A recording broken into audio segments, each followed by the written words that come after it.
नमस्कार, आप देख रहे हैं काल चक्र। मैं हूं आपके साथ अंजलि आनंद और मेरे साथ हैं प्रश्न कुंडली विशेषज्ञ पंडित सुरेश पांडे जी। बहुत बहुत स्वागत है पंडित जी आपका। अप्रैल महीने में कौन सा ग्रह लाएगा खुशियां, कौन सा ग्रह देगा चुनौतियां, अशुभ ग्रहों को कैसे शुभ बनाएं, भाग्य का साथ कैसे पाएं, जानने के लिए देखिए काल चक्र। तो जी हां, आज का काल चक्र आपके लिए बहुत ही खास होने वाला है, क्योंकि आज काल चक्र में पंडित जी आपको राशि के मुताबिक अप्रैल महीने में ग्रह गोचर के बारे में बताने वाले हैं। अप्रैल में कौन सा ग्रह आपके लिए शुभ साबित होगा और कौन सा ग्रह आपकी मुश्किलों को और ज्यादा बढ़ा देगा। अप्रैल में किन ग्रहों की कृपा से आप कामयाबी के शिखर पर पहुंच सकते हैं और कौन से ग्रह आपको अर्थ से फर्श पर भी ला सकता है। अप्रैल में किस राशि पर कौन सा ग्रह पड़ेगा भारी और कौन से ग्रह बनाएंगे किस राशि को भाग्यशाली। अप्रैल में अपने ग्रहों की चाल और अपनी किस्मत का हाल जानने के लिए ध्यान से देखिए आज का काल चक्र, क्योंकि आज का काल चक्र आप सबके लिए बेहद महत्वपूर्ण है। हर कोई चाहता है कि आने वाला महीना उसका कैसा हो, कौन सी ग्रह की स्थिति कैसी होगी। आज पंडित जी विस्तार से बताएंगे आपकी राशि के मुताबिक। तो राशि के मुताबिक आपके ग्रहों की चाल और आपकी किस्मत का हाल तो पंडित जी ने बताएंगे और जानेंगे भी, लेकिन उससे पहले पंडित जी से अप्रैल महीने का पूरा ग्रह गोचर जान लेते हैं। अप्रैल में कौन सा ग्रह अपनी राशि बदलेगा, किन ग्रहों की युति बनेगी, अप्रैल में कौन से ग्रह खतरनाक योग्य बनाने वाले हैं, ये जानते हैं। बताएं पंडित जी। 3 अप्रैल को मंगल कर्क राशि में प्रवेश करेंगे, ध्यान दीजिएगा। और 7 अप्रैल को बुध मार्गी हो जाएंगे, अभी बकरी हैं। 8 अप्रैल को बुध अस्त हो रहा है। 9 अप्रैल को शनि अस्त हो रहे हैं। 13 अप्रैल को शुक्र मार्गी हो रहे हैं। 14 अप्रैल को सूर्य मेष राशि में प्रवेश करेंगे। 14 तारीख को सूर्य की संक्रांति होगी। और 25 अप्रैल से 27 अप्रैल तक 2 दिन मीन राशि में चंद्रमा, बुध, शुक्र, शनि और राहु की युति रहेगी। ये पंचग्रही योग भी बन रहा है इस महीने में 2 दिनों के लिए। ग्रहों की ये स्थिति, अगर आपको ज्योतिष में इंटरेस्ट है तो आपको ये जानकर आनंद आएगा कि कौन से ग्रह इस महीने आपके लिए अनुकूल और प्रतिकूल फल देने वाले हैं। उनके लिए क्या आप ऐसा करें कि वो आपके लिए सकारात्मक परिणाम दें। जय मां विंध्यवासिनी। तो अप्रैल के ग्रह गोचर के बारे में तो पंडित जी ने आपको बता ही दिया, और आप बात करते हैं अप्रैल में पड़ने वाले शुभ मुहूर्तों की। अगर आप सगाई, विवाह या गृह प्रवेश करना चाह रहे हैं, गाड़ी, प्रॉपर्टी या गोल्ड खरीदना चाह रहे हैं, तो आपको अप्रैल में किस शुभ मुहूर्त में ये सब करना चाहिए, ये जान लेते हैं पंडित जी से। बताएं पंडित जी। देखो, गृह प्रवेश का मुहूर्त जो है 2025 में एक तो 30 अप्रैल को है। 30 अप्रैल को है क्यों? वैसे तो 30 अप्रैल में भी खरमास रहेगा, लेकिन इसलिए है कि 30 अप्रैल को नवरात्र का पहला दिन होगा। और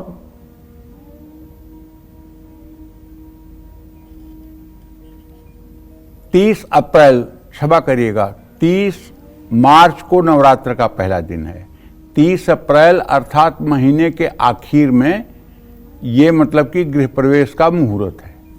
और वाहन खरीदने का मुहूर्त जो है अप्रैल में, वो 2 तारीख को भी है, 3 को भी है, 6 को भी है, 7 को भी है, 13, 14, 16, 21, 23 और 24 तारीख को, और 30 अप्रैल को भी है। जो लोग रिंग सेरेमनी करना चाहते हैं वो लोग 2 तारीख को, 5 तारीख को, 8 तारीख को, 11, 14, 18, 21 और 24, 28 अप्रैल को रिंग सेरेमनी कर सकते हैं। प्रॉपर्टी खरीदने का मुहूर्त जो है 3, 4, 10, 18, 24 और 25 अप्रैल को है।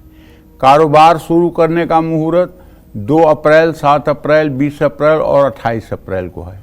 विवाह का मुहूर्त 14, 16, 18, 19, 20, 21, 25 और 29, 30 अप्रैल को है। सोना खरीदने का मुहूर्त 29 और 30 अप्रैल को है। नामकरण का मुहूर्त 2, 6, 11, 16, 20, 23, 25, 27 और 30 अप्रैल को है। मुंडन का मुहूर्त 14, 17, 23 और 24 अप्रैल को है। जनेऊ का मुहूर्त 2, 7, 9, ये 2, 7 को तो किसी मतलब धर्म स्थान में ही जनेऊ होगा, घर पे नहीं। और 9, 13, 14, 18 और 30 अप्रैल को कहीं भी हो सकता है। अन्नप्राशन मुहूर्त में 2, 10, 14, 25 और 30 अप्रैल को अन्नप्राशन छोटे बच्चों का कराया जा सकता है। जय मां विंध्यवासिनी। तो अपनी चर्चा को आगे बढ़ाते हुए बात करते हैं मेष राशि वालों के बारे में और जानते हैं कि मेष राशि वालों पर अप्रैल में किन ग्रहों की शुभ अशुभ दृष्टि रहेगी, साथ ही अप्रैल में कौन से ग्रह इनको फायदा पहुंचाएंगे और कौन सा ग्रह इनका बड़ा नुकसान कर सकता है, ये जानते हैं पंडित जी से। देखिए, मेष राशि की बात करूं उसके पहले कुछ जरूरी जानकारी देना चाहता हूं। ऐसा है कि अभी अप्रैल शुरू होने में 11 दिन बाकी हैं। प्रायः आप जानते हैं कि महीने के अंत में हम आगामी महीने की भविष्यवाणी करते हैं, लेकिन ये भविष्यवाणी 11 दिन पहले शुरू कर रहे हैं। इसके पीछे कारण ये है कि 30 मार्च से नवरात्र शुरू हो रहे हैं। नवरात्र की तैयारी के लिए 29 मार्च से ही नवरात्र की तैयारी के लिए कार्यक्रम करना पड़ेगा और 29 मार्च से लेकर के 5 अप्रैल तक लगातार नवरात्र पर ही कार्यक्रम होगा।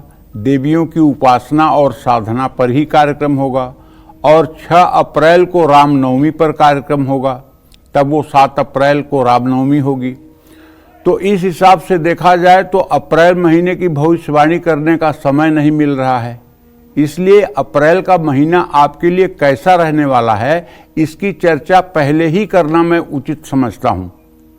अगर ये चर्चा 4-5 दिनों की है और ये पहले हो जाएगी तो आप आगम चेती सदा सुखी, आप अगले महीने में अपनी उस तैयारी के साथ, उस ग्रह गोचर की तैयारी के साथ अपने को अगर प्रिपेयर करेंगे तो आपके असंभव काम भी संभव हो जाएंगे। इसीलिए ये अप्रैल महीने की भविष्यवाणी बताने में थोड़ी शीघ्रता कर रहा हूं। देखिए, अगर आपकी मेष राशि है तो कहना चाहूंगा कि महीने की शुरुआत में आपकी राशि में पंचग्रही योग बनेगा। महीने की शुरुआत में सूर्य, शनि, राहु, बुध और शुक्र आपके 12वें भाव में रहेंगे। पंचग्रही योग से आपको मिला जुला फल प्राप्त होगा। यात्राएं बहुत ज़्यादा होंगी, खर्च भी बढ़ेंगे, सेहत प्रभावित होगी। सूर्य का 14 अप्रैल को आपके राशि में प्रवेश आपकी सेहत को सुधारेगा, क्योंकि उच्च का सूर्य होगा। अप्रैल महीने में बृहस्पति आपके दूसरे भाव में रहेंगे। बृहस्पति करियर और परिवार पर सकारात्मक प्रभाव डालेंगे। करियर में सकारात्मक प्रभाव पड़ेगा और विरोधियों को शांत करने का मौका मिलेगा। चुनौतियों को कम करेंगे और धर्म कर्म में आपकी रुचि बढ़ेगी। महीने की शुरुआत में मंगल आपके तीसरे भाव में रहेंगे, जबकि 3 अप्रैल को मंगल अपनी नीच राशि कर्क राशि में प्रवेश कर जाएंगे। 3 अप्रैल के बाद परिवार में तनाव बढ़ने, मां की सेहत कमजोर रहने की भी संभावना बन रही है। अप्रैल महीने में राहु आपके 12वें भाव में रहेगा, जिससे अनचाही यात्राएं करनी पड़ सकती हैं और खर्च भी बढ़ सकता है। आपको इस पूरे महीने हनुमान जी की उपासना करनी चाहिए और मंगलवार के दिन हनुमान मंदिर जरूर जाना चाहिए। जय मां विंध्यवासिनी। तब बात कर लेते हैं वृषभ राशि वालों के बारे में और जानते हैं वृषभ राशि वालों को अप्रैल में किन ग्रहों से शुभ फल मिलेगा, कौन से ग्रह इनको फायदा पहुंचाएंगे। आइए जानते हैं।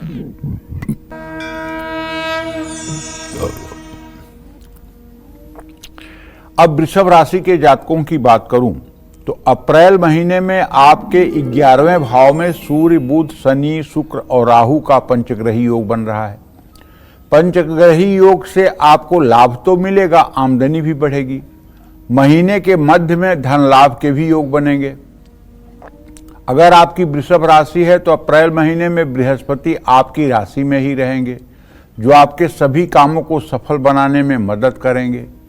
मंगल की स्थिति शुरुआत में क्रोध बढ़ाएगी, लेकिन 3 अप्रैल के बाद मंगल के तीसरे भाव में जाने से रिश्तों में अहंकार का टकराव आ सकता है। आपके राशि के स्वामी उच्च राशि में होंगे, लेकिन 12 तारीख तक वक्री अवस्था में रहेंगे। इस दौरान शारीरिक समस्या हो सकती है। 14 अप्रैल को सूर्य के 12वें भाव में उच्च का होना लाभदायक होगा। केतु के 5वें भाव में होने से आपको अपनी सेहत का ध्यान रखना होगा। केतु के कारण आपकी समझदारी में कमी आ सकती है और रिश्तों में तनाव आ सकता है।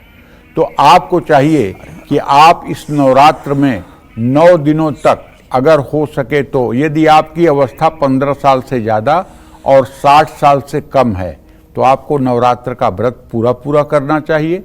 अगर आप अस्वस्थता के कारण पूरा व्रत नहीं कर सकते हैं तो आपको परिवा और अष्टमी के दिन व्रत करना चाहिए, लेकिन पूरे नवरात्र अपने खान पान को बहुत ही सात्विक रखना चाहिए और किसी भी देवी मंदिर में जाकर के एक नारियल, लाल फूलों की माला और कुछ प्रसाद जरूर माता को समर्पित करना चाहिए और कुमारी कन्याओं का पूजन करना चाहिए।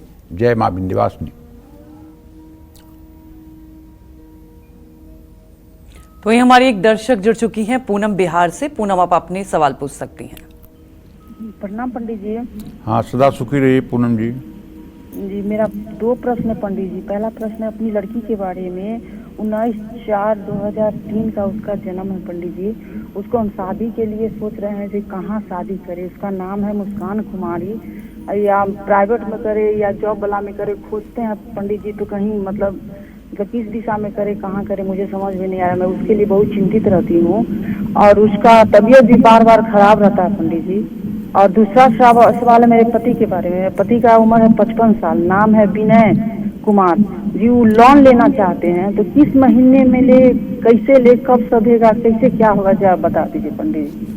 पूनम जी, आपके पुत्री भाव का स्वामी शनि है और उससे सप्तम भाव का स्वामी जो है चंद्रमा है। शनि चंद्रमा की चतुर्थ दशम स्थिति इस बात का संकेत है कि अभी आपकी बिटिया 22 साल की हो रही है। अभी उसके विवाह में काफ़ी विलंब की स्थिति बनी हुई है। ये विलंब 1.5 से 2 साल और 3 साल का भी हो सकता है। इसका विवाह किसी तकनीकी क्षेत्र में टेक्निकल काम करने वाले लड़के से होगी। लड़का नौकरी पेशा होगा और शादी अच्छी होगी। बहुत ज़्यादा जल्दबाजी में, बहुत ज़्यादा हड़बड़ी में विवाह करने से गलत निर्णय भी हो सकता है। हाँ, बिटिया से ये कहिए, चूँकि आपके प्रश्नकाल के हिसाब से चंद्रमा नीच राशि का है, तो बिटिया से कहिए कि वो सोमवार का व्रत किया करे और भगवान शिव की पूजा किया करे। हो सके तो शिवलिंग पर जल, दूध, बेलपत्र चढ़ाया करे। एक घी का दिया शिवलिंग पर जलाया करे। इससे निश्चित रूप से उसका वैवाहिक जीवन अच्छा होगा और उसका पारिवारिक जीवन भी अच्छा होगा। पूनम, जहाँ तक आपने अपने पति के बारे में प्रश्न पूछा है तो मैं बताना चाहूँगा कि देखो, शुक्र भले ही उच्च राशि में है लेकिन वक्री है और ऐसी अवस्था में अगर देखा जाए तो शनि और शुक्र की द्वितीय द्वादश स्थिति अभी इनके जीवन का संघर्ष का समय चल रहा है। अभी बहुत अच्छा समय नहीं चल रहा है। अगर ये रोज 10 बार दुर्गा चालीसा का पाठ सुबह शाम करना शुरू कर दें और ये उपाय 1 साल तक लगातार फॉलो करें तो ये लोन लेने की क्या बात है। मैं तो ये कहता हूं कि बिना लोन लिए भी सारी परिस्थिति ठीक हो सकती है। लोन तो बहुत छोटी सी बात है और अगर लोन लेना जरूरी है तो 14 अप्रैल के बाद कभी भी लोन ले सकते हैं। बस मंगलवार के दिन लोन ना लें, इस बात का ध्यान रखें। अगर मंगलवार को लोन नहीं लेते हैं तो निश्चित रूप से लोन उतारने में आसानी होगी। और आपके माध्यम से अपने सभी दर्शकों को बताना चाहूँगा कि मंगलवार को चाहे किसी से व्यक्तिगत कर्ज लेना हो और चाहे बैंक से कर्ज लेना हो, मंगलवार के दिन लिया हुआ कर्ज उतर नहीं पाता है, ये सभी लोगों को ध्यान में रखना चाहिए। कर्ज उतारने के लिए मंगलवार का दिन अच्छा होता है, लेकिन कर्ज लेने के लिए मंगलवार का दिन नहीं होता है। मंगलवार के दिन कर्ज लेने से विपत्तियों पर विपत्तियों का पहाड़ टूटने लगता है और आपकी योग्यता के बावजूद भी आप कर्ज को वापस नहीं कर पाते हैं। ये एक बहुत बड़ा दोष लगता है, इसलिए मंगलवार को कर्ज लेने से एकदम बचना चाहिए। जय मां विंध्यवासिनी। हमारी एक दर्शक जुड़ चुकी है गीता लखनऊ से। गीता, आप अपने सवाल पूछ सकती हैं। जय मां विंध्यवासिनी। पंडित जी, सदा सुखी रहो बेटा। पंडित जी, मुझे अपने दोनों बेटों के बारे में पूछना है। मैं लखनऊ से गीता बोल रही हूँ जी। तो मेरे बड़े बेटे का जन्म है 2 सितंबर 1997, 7:11 शाम को, मंगलवार। पंडित जी, इसका विवाह का योग कब तक बनेगा? इसका वैवाहिक जीवन कैसा रहेगा? और ये अभी बैंक में जॉब कर रहा है, तो इसे प्रमोशन के लिए अब यहीं पे इसको प्रमोशन मिलेगा, इसको बैंक बदलना पड़ जाएगा? इसका कैसा भविष्य रहेगा? और दूसरा बेटा है 27 अप्रैल 2003, सुबह 7:39 पे, दिन रविवार का। पंडित जी, अभी तो ये जॉब कर रहा है बाहर शहर में ही, इंडिया में जॉब कर रहा है। क्या इसका बाहर जाने का योग भी बन रहा है? और इसका आगे पढ़ाई करने का और मन है तो क्या आगे इसकी भविष्य में आगे पढ़ाई लिखी आगे, और ये MBA करना चाह रहा है आगे?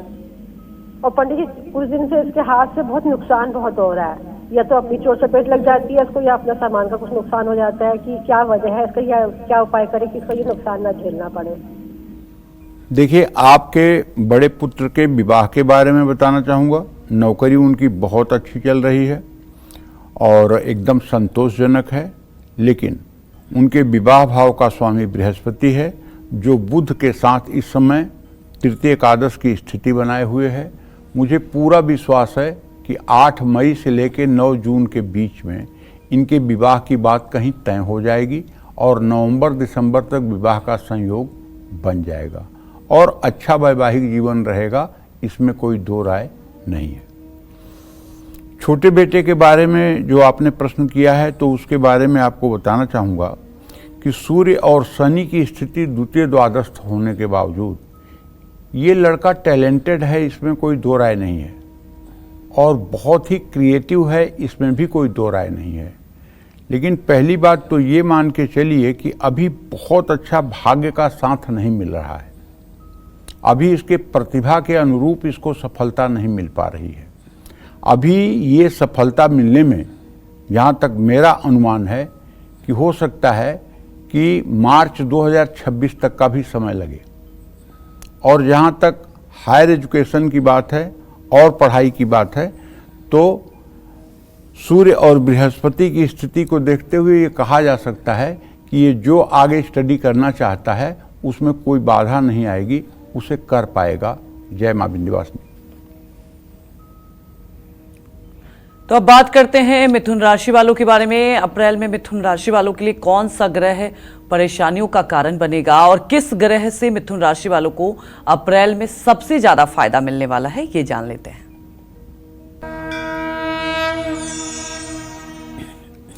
देखिए, अगर आपकी मिथुन राशि है तो आप ध्यान रखिए कि 3 अप्रैल तक मंगल आपकी राशि में ही रहेंगे, जो शुभ नहीं होंगे। 3 अप्रैल के बाद मंगल आपके दूसरे भाव में आ जाएंगे, जो उनकी नीच राशि है।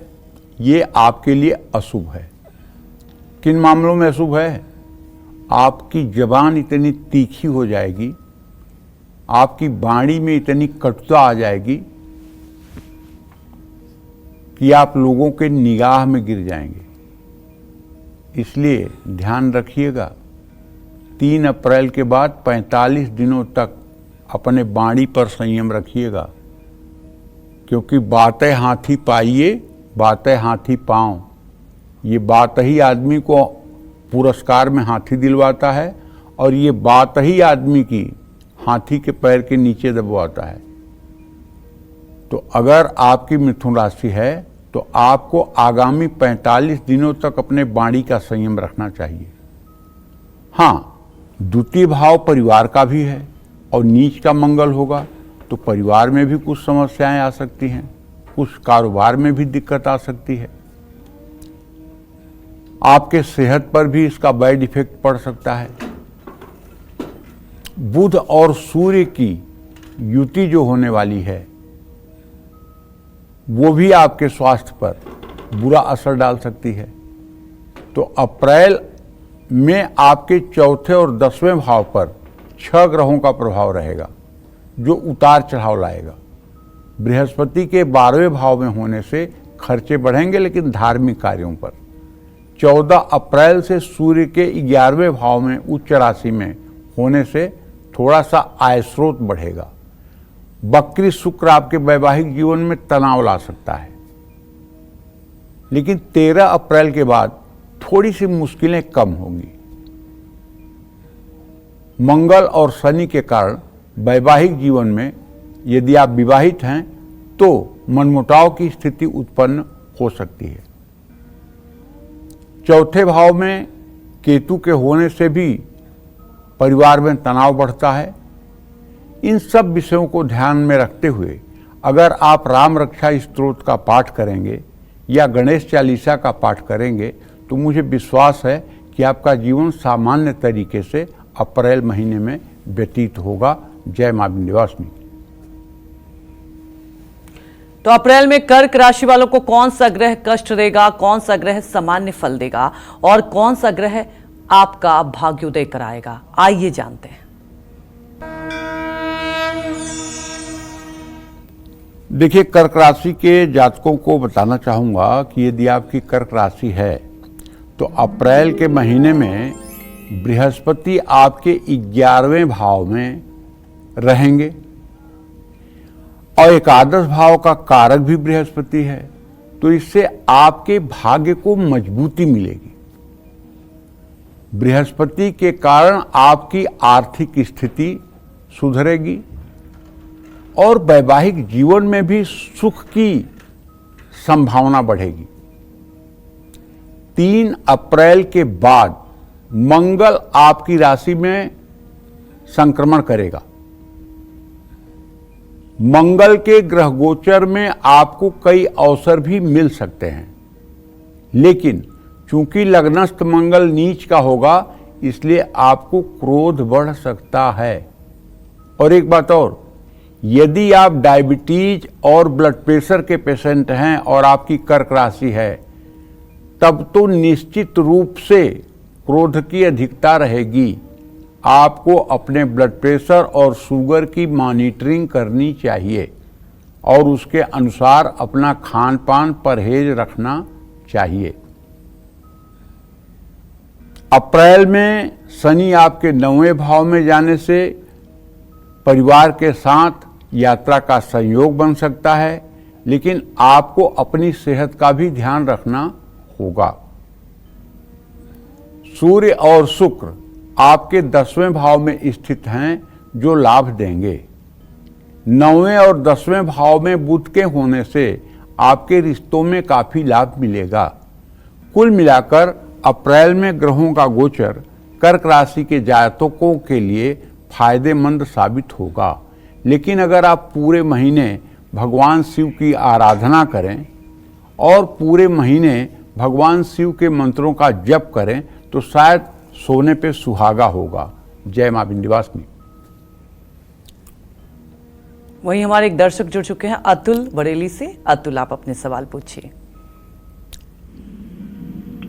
जय मां विंध्यवासिनी पंडित जी। जय मां विंध्यवासिनी भैया। पंडित जी, मेरा जन्म समय 1/11/1993, जन्म स्थान है बरेली, सुबह 6:15। पंडित जी, शादी में अड़चने आ रही हैं, कुछ बताइएगा। बेटा, मंगल और शुक्र की चतुर्थ दशा में स्थिति है, योग्य रिश्ता नहीं आ रहा है और अभी विवाह होने में विलंब की स्थिति बनी हुई है। विलंब तो वैसे अभी नहीं हुआ है, लेकिन अब विलंब होने की शुरुआत हो रही है। और अगर आप चाहते हैं कि आपका विवाह अच्छा और अनुकूल हो तो मैं आपको एक उपाय बताता हूं, आप ये मेरा उपाय कर लीजिए। शीघ्र भले ना हो लेकिन अच्छा विवाह जरूर होगा, इसमें कोई दो राय नहीं। एक मंत्र दुर्गा सप्तशती के अर्गला स्तोत्र में है, पत्नीम मनोरमाम देहि मनोवृत्तानुसारिणीम तारिणीम दुर्ग संसार सागरस्य कुलोद्भवाम। इस मंत्र के पहले ओम क्लीम जोड़ना है आपको। क्लीम काम बीज है और ओम प्रणव है। ओम क्लीम मंत्र के पहले जोड़ना है और जब मंत्र समाप्त हो तो उसके बाद क्लीम ओम जोड़ना है। इस मंत्र का अगर आप 10-10 माला सुबह शाम जप करना शुरू कर दें तो मैं दावे के साथ कह सकता हूँ नवरात्र के बाद ही किसी दिव्य कन्या का प्रवेश आपके जीवन में हो जाएगा, जिससे आपका वैवाहिक जीवन खुशहाल रहेगा। प्राय होता क्या है कि कोई जीवन संगिनी के लिए तपस्या करने के लिए तैयार नहीं मिलेगा, और मैं मानता हूं इस बात को। हमारे शास्त्र इसके लिए प्रमाण है। करदम ऋषि ने 10,000 वर्ष तक तपस्या की थी भगवान श्री हरि विष्णु की, और जब भगवान विष्णु प्रकट हुए तो उन्होंने सिर्फ एक वरदान मांगा था कि मुझे मेरे योग्य पत्नी की व्यवस्था कर दिया जाए। कितनी बड़ी बात है। 10,000 वर्ष तक तपस्या का परिणाम कि मेरे योग्य पत्नी मिल जाए, और जो पत्नी मिली देवहूति, उससे 9 कन्याएं पैदा हुई और एक पुत्र भगवान कपिल स्वयं उनके पुत्र के रूप में आए। तो कहने का आशय यह है कि हम हर नवयुवक से चाहते हैं कि उसके मन के अनुकूल पत्नी मिले, और उसे मतलब कि जीवन में कदम कदम पर सहायता देने वाली पत्नी मिले। ऐसे में सभी को चाहिए कि ये दुर्गा सप्तशती के अर्गला स्तोत्र का जो मंत्र है, विवाह के पहले इस मंत्र का 1 लाख जप सबको करना चाहिए। जय मां विंध्यवासिनी। और आज काल चक्र में पंडित जी आपको आपकी राशि के मुताबिक अप्रैल महीने का सबसे सटीक ग्रह गोचर राशिफल बता रहे हैं। अगर आप भी जानना चाहते हैं कि अप्रैल में कौन सा ग्रह आपकी किस्मत बदलने वाला है और किस ग्रह से आपको पूरे महीने सावधान रहना है, तो ध्यान से देखिए आज का काल चक्र। और चलिए अब चर्चा को आगे बढ़ाते हैं और बात कर लेंगे सिंह राशि वालों के बारे में कि अप्रैल में सिंह राशि वालों को कौन से ग्रह परेशान करेंगे और कौन से ग्रह इनको फायदा कराएंगे। आइए जानते हैं।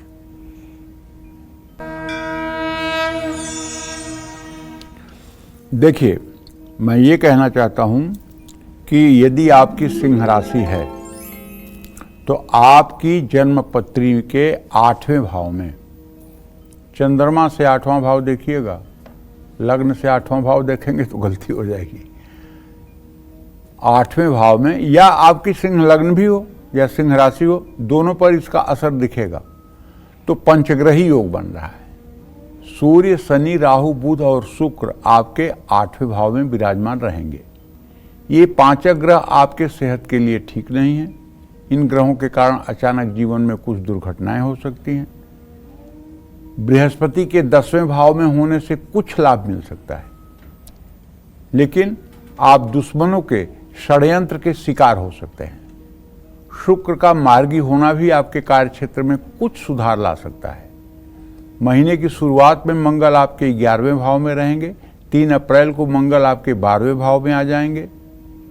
इस भाव में मंगल आपके खर्चे को बढ़ाएंगे और भाइयों से तनाव और तकरार की स्थिति पैदा करेंगे और स्वास्थ्य संबंधी परेशानी लाएंगे।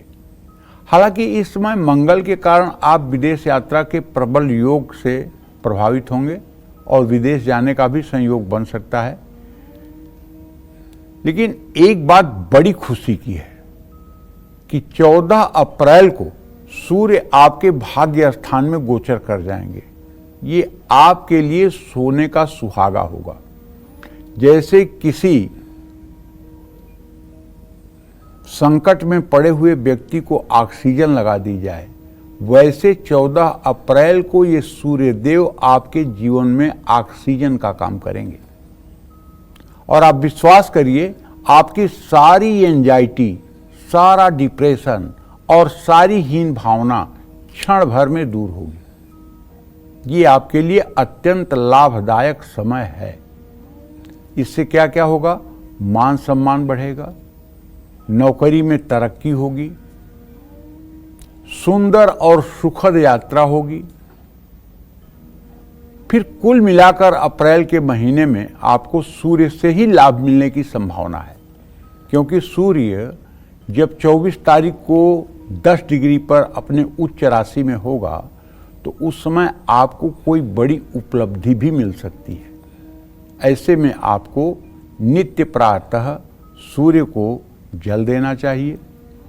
हो सके तो 24 बार गायत्री मंत्र पूरब दिशा में मुंह करके दोनों हाथ ऊपर उठा करके हंसते हुए बोलना चाहिए। इससे आपकी एंजाइटी ठीक होगी, इससे आपके चेहरे की उदासी ठीक होगी और इससे आपके अंदर आत्मविश्वास का संचार होगा। जो बच्चे प्रतियोगी परीक्षा के लिए मेहनत कर रहे हैं उन्हें तो मैं 100 बार कहना चाहूँगा कि भाई, अगर आपकी सिंह राशि है तो आप सूर्य को जल देना मत भूलिए और अपने घर के पूजा स्थान में पूरब दिशा में मुंह करके अपने दोनों हाथों को ऊपर रख करके 24 बार हंसते हुए गायत्री मंत्र बोलिए। हंसते हुए क्यों कह रहा हूं? जब आप हंसेंगे तो आपके अंदर एक पॉजिटिविटी का संचार होगा और गायत्री मंत्र जब पॉजिटिविटी के साथ आपके शरीर में ये मंत्र अपना प्रभाव दिखाएगा तो आपके सातों चक्र धीरे धीरे एक्टिवेट हो जाएंगे। उससे आपकी पॉजिटिविटी बढ़ जाएगी, उससे आपकी स्मरण शक्ति ठीक हो जाएगी और उससे आप परीक्षा को ठीक से फेस कर पाएंगे। आपको एग्जामोफोबिया, परीक्षा का जो भय मन में उत्पन्न हो रहा है वो नहीं होगा। तो इसलिए सूर्य की आराधना आप सिंह राशि के जातकों के लिए ऑक्सीजन है। इससे ज्यादा कुछ नहीं कहूंगा। जय मां विंध्यवासिनी। तब बात कर लेते हैं कन्या राशि की। कन्या राशि वालों को अप्रैल में किन ग्रहों से अशुभ फल मिलेगा और कौन से ग्रह इनको बड़ा फायदा पहुंचाएंगे, आइए जानते हैं।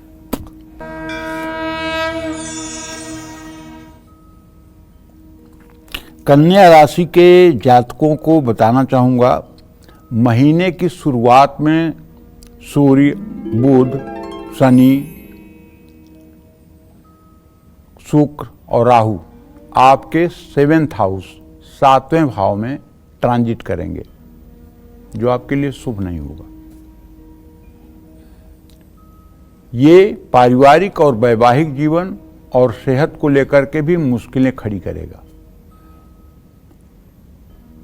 साझेदारों से भी आपको नुकसान हो सकता है। साझेदार विश्वास की कसौटी पर खरे नहीं उतरेंगे। अप्रैल के महीने में आपकी राशि में केतु पहले भाव में रहेगा। ये केतु आपको एंजाइटी, डिप्रेशन और एक अनिश्चितता की स्थिति को उत्पन्न करने वाला होगा। सेहत पर बुरा असर पड़ सकता है। तो 7 अप्रैल को बुध ग्रह जब मार्गी होगा, इससे आपके कारोबार में थोड़ी सी गति मिलेगी, लेकिन काम में किसी तरह की लापरवाही से तो बचना चाहिए। 3 अप्रैल से मंगल जब आपके 11th हाउस में 11वें भाव में रहेंगे, जो आपकी आमदनी के लिए फायदेमंद साबित होंगे। और 14 अप्रैल को सूर्य जब आपके 8th हाउस में आएगा, 8वें भाव में आएगा, तो ये मध्यम फलदायी हो सकता है। पैतृक संपत्ति से भी आपको लाभ मिलेगा, लेकिन अपनी सेहत का आपको ध्यान रखना होगा। अप्रैल महीने में बृहस्पति की दृष्टि आपके भाग्य को बल देगी, जिसके कारण आप सही फैसले ले पाएंगे। पूरे महीने शनि आपके 6ठे भाव में गोचर करेंगे। शनि आपकी मुश्किलें बढ़ा सकते हैं। धैर्य रखिएगा और अपनी सेहत पर ध्यान दीजिएगा। तो मैं आपसे ये कहना चाहता हूं कि अगर आपकी कन्या राशि है और आप परेशान तो चल रहे हो, मानो या ना मानो, परेशान तो आप चल रहे हो पिछले 15 महीने से। दिमाग में तनाव तो है।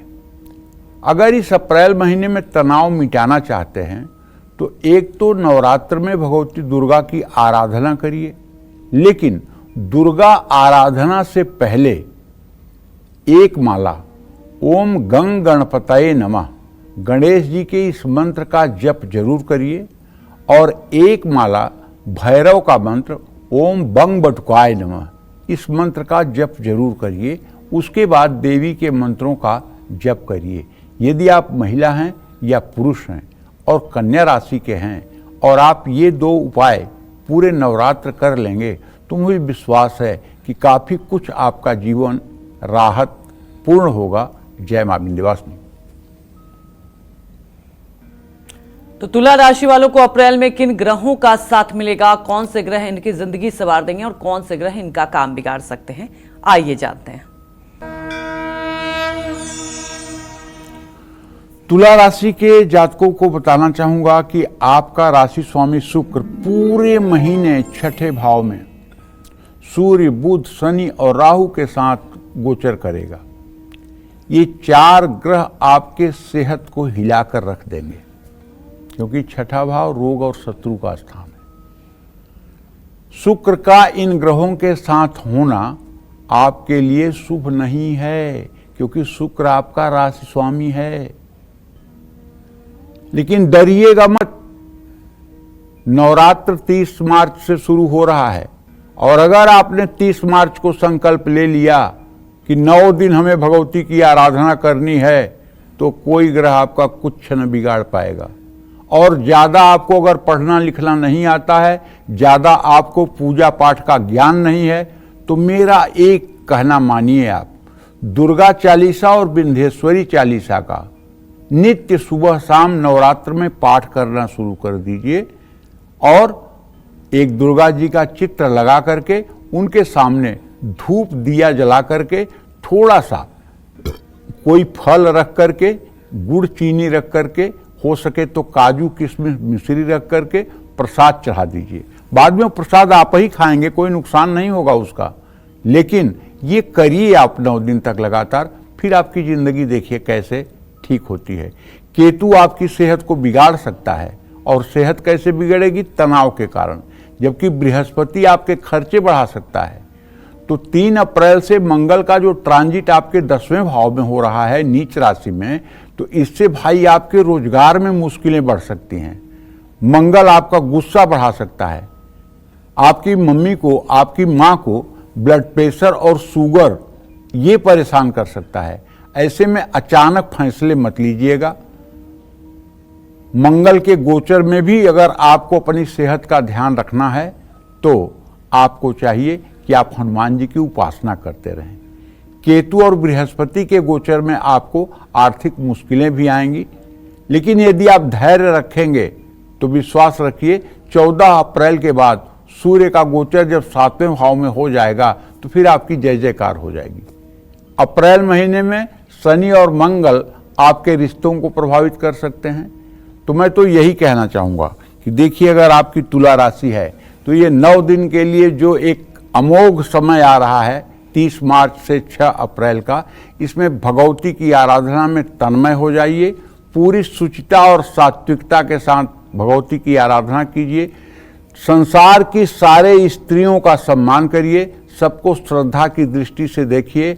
अपने माता में, अपने बहन में, अपने पत्नी में, सब में देवी भाव कीजिए। निश्चित रूप से आपका आने वाला समय अच्छा रहेगा। जय मां विंध्यवासिनी।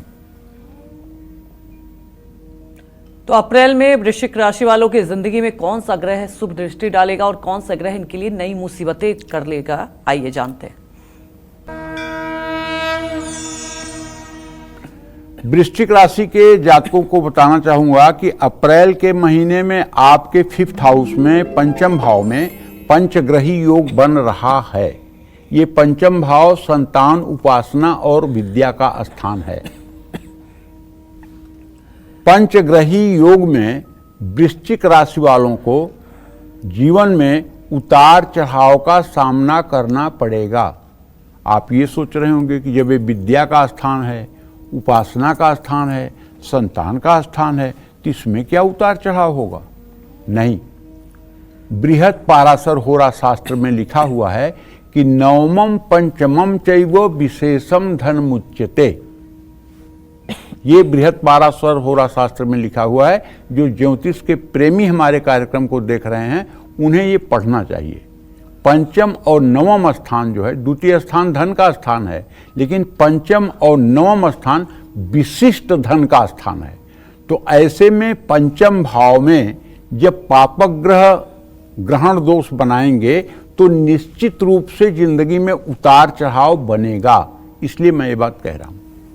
11वें भाव में केतु आपको आर्थिक लाभ देगा। अप्रैल महीने में बुध और शुक्र के बकरी होने से कुछ तो प्रॉब्लम आएगी, लेकिन जब 14 अप्रैल को सूर्य मेष राशि में आएंगे तो स्थिति में सुधार शुरू हो जाएगा। कारोबार में लाभ भी मिलना शुरू हो जाएगा। सरकारी काम में लाभ के योग बन सकते हैं।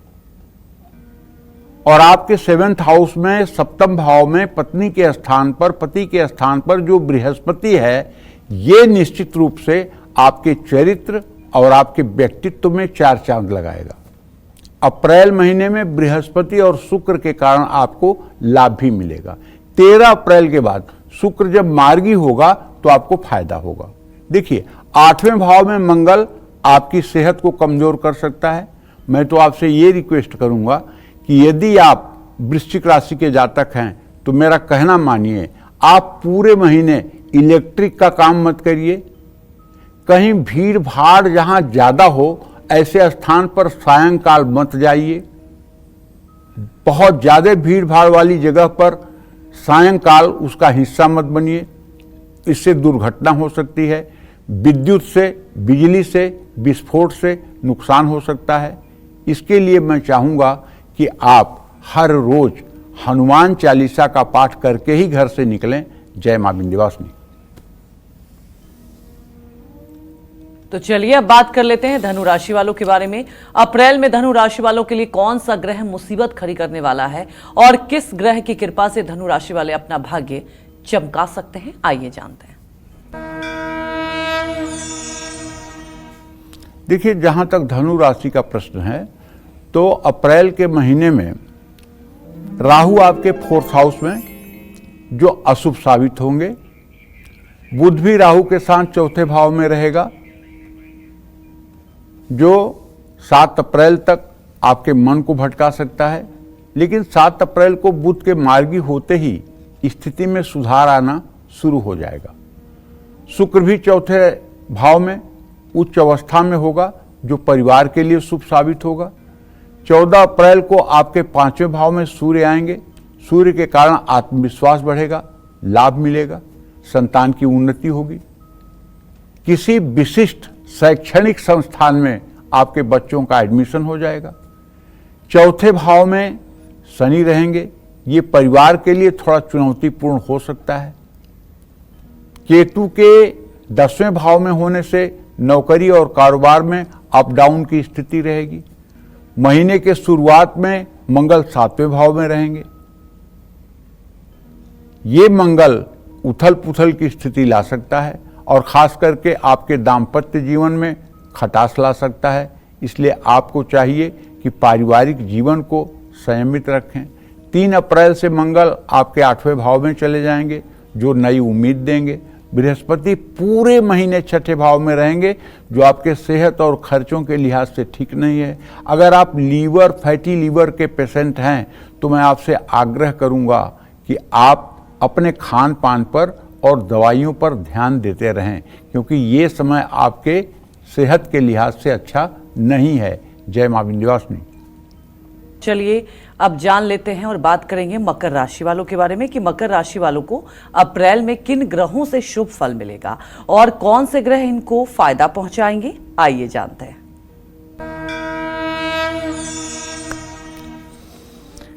देखिए, अगर आपकी मकर राशि है तो एक खुशखबरी तो आपके लिए है कि 29 मार्च को ही आपके राशि से शनि की ढैया खत्म हो रही है। शनि की 7.5 खत्म हो रही, शनि की 7.5 खत्म हो रही है। मतलब 7.5 साल के दुखों से आप बाहर निकल रहे हैं। लेकिन अप्रैल के महीने में केतु आपके 9वें भाव में रहेगा, जो आपके लिए ठीक है, क्योंकि केतु हर समय पापक ग्रह का फल नहीं देता है, ये बात ध्यान रखिएगा।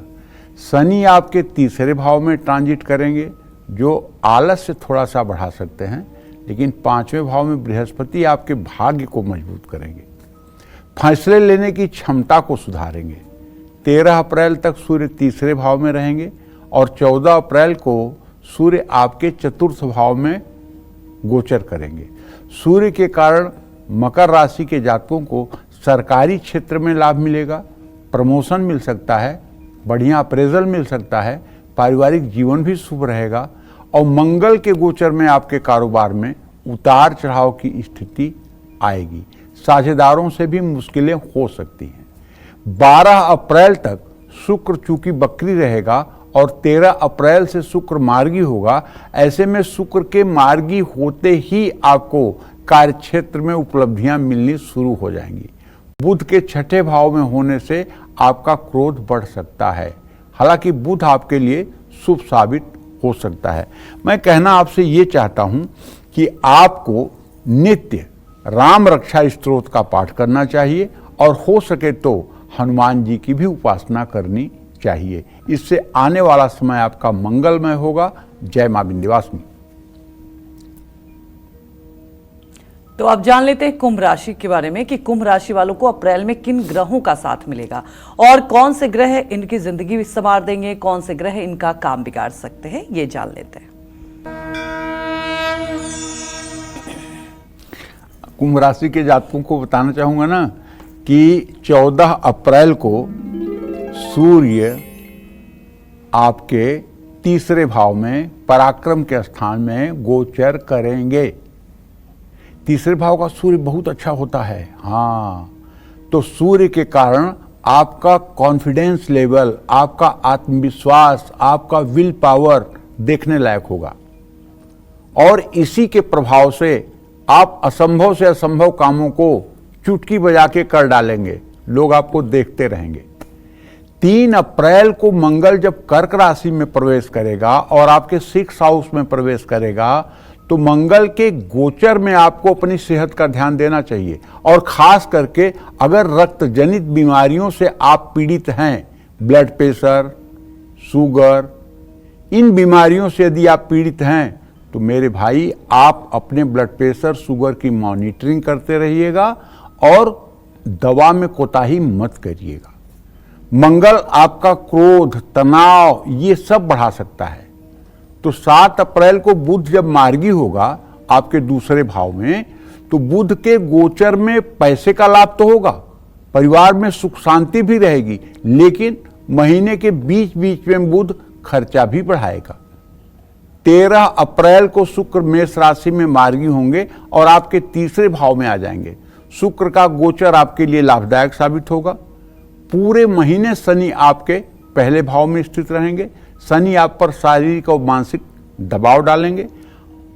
अप्रैल महीने में आप सही दिशा में मेहनत करेंगे तो राहु केतु के कारण आपको सफलता मिलेगी। आपको करना ये चाहिए कि अगर आपकी कुंभ राशि है तो मैं आपसे कहना चाहता हूं पूरे नवरात्र मन लगा करके भगवती दुर्गा की आराधना करनी चाहिए और अगर हो सके तो किसी सिद्धपीठ में जाकर के इन 9 दिनों के अंदर किसी सिद्धपीठ में जाकर के किसी देवी का दर्शन पूजन भी करना चाहिए। जय मां विंध्यवासिनी। और चलिए बात कर लेते हैं मीन राशि वालों के बारे में कि अप्रैल में मीन राशि वालों की जिंदगी में कौन सा ग्रह शुभ डालेगा असर और कौन सा ग्रह इनके लिए नई मुसीबतें खड़ी करेगा, आइए जानते हैं।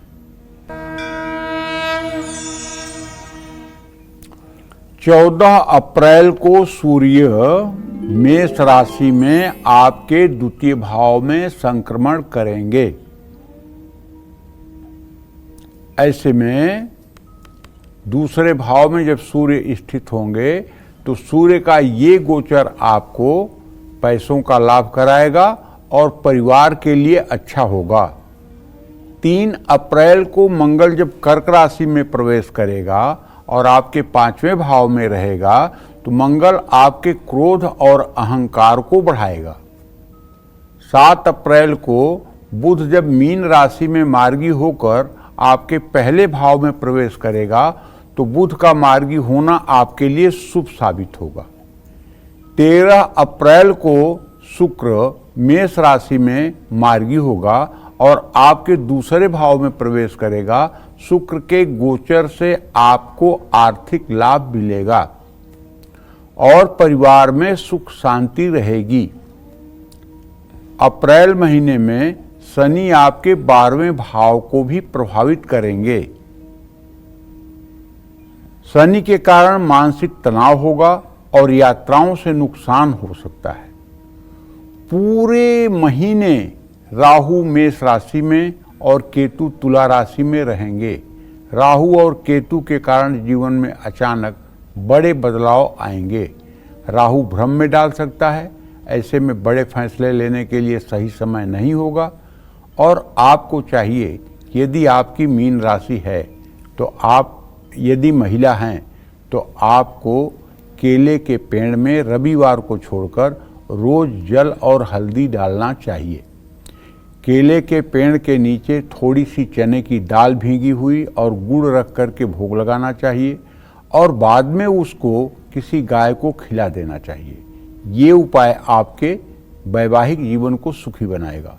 यदि आप पुरुष हैं तो आपके लिए इतना कहना चाहूँगा कि घर से कामकाज में निकलने के लिए यदि आपके पास चंदन है, अष्टगंध है, तो अपने माथे पर उसे हल्का सा लगा लें। और अगर नहीं चंदन अष्टगंध है तो हल्दी ही थोड़ा सा पानी में मिला करके अपने माथे पर टीका करके घर से निकलें, ताकि जिस उद्देश्य से आप घर से निकलें उसमें आपको सफलता मिले। जय मां विंध्यवासिनी। पंडित जी, आज हमारे दर्शकों को आपने इतनी महत्वपूर्ण जानकारी दी, आपका बहुत बहुत धन्यवाद। और उम्मीद यही करते हैं कि आपको भी हमारा विषय बहुत पसंद आया होगा। कल फिर एक नए विषय और आपकी परेशानियों को दूर करने के लिए ढेरों उपाय लेकर आएंगे हम पंडित सुरेश पांडे जी के साथ। तब तक कालचक्र की पूरी टीम को आप अनुमति दीजिए। नमस्कार।